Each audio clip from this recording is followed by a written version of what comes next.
இரவு ஜெபம். கர்த்தருக்கு ஸ்தோத்திரம். உபாகமம் 28வது அதிகாரம் 1வது வசனம். கர்த்தர் பூமியில் உள்ள சகல ஜனங்களிலும் உன்னை மேன்மையாக வைப்பார். எங்களை நேசிக்கிற நல்ல இயேசுவே, இந்த நாளிலும் நீர் எங்களுக்கு கொடுத்த ஒவ்வொரு ஆசீர்வாதங்களுக்காய் உமக்கு நாங்கள் நன்றி செலுத்துகிறோம் ஏசப்பா. இந்த நாளிலும் நீர் பாராட்டின உம்முடைய நன்மை, கிருபை, இரக்கம், தயவு, ஆசீர்வாதங்களுக்காய் உமக்கு நாங்கள் நன்றி செலுத்துகிறோம்.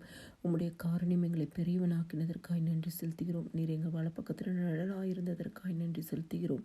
நீர் போக்கிலும் வரத்திலும் உடைய கரம் எங்கள் மேல் இருந்ததற்காய் நன்றி செலுத்துகிறோம். உடைய சட்டையின் மறைவில் மறைத்ததற்காய் நன்றி செலுத்துகிறோம். வாதை எங்கள் கூடாரத்தை அணுகாதபடி காத்ததற்காய் நன்றி செலுத்துகிறோம். பல பக்கத்தில் 10,000 பேர் விழுந்தாலும் ஒன்றும் எங்களை சேதப்படுத்தாதபடி எங்களை காத்த தேவனாய் இருந்ததற்காய் நன்றி செலுத்துகிறோம். எல்லா சத்துருவின் கைகளுக்கும் பதவி இருக்கிற கிரியைகளுக்கும் விலக்கி பாதுகாத்ததற்காய் நன்றி செலுத்துகிறோம் அப்பா. இப்பொழுது மறைந்து மறியாமல் செய்த சகல பாவங்களையும் இன்னும் ஒரு விஷயம் ரத்தத்தினால கழுவி பரிசுத்தப்படுத்துங்க.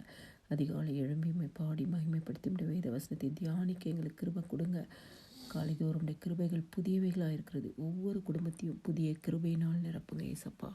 ஆண்டவரே, இந்த இரவு வேளையில் ஜெபத்தை கேட்குற ஒவ்வொருவரும் ஆண்டவராக இயேசு கிறிஸ்துவை ஏற்றுக்கொண்ட ஒவ்வொரு குடும்பங்களும் ஆசீர்வதிக்கப்பட்ட குடும்பமாக இருக்கட்டும் இயேசு சுவாமி.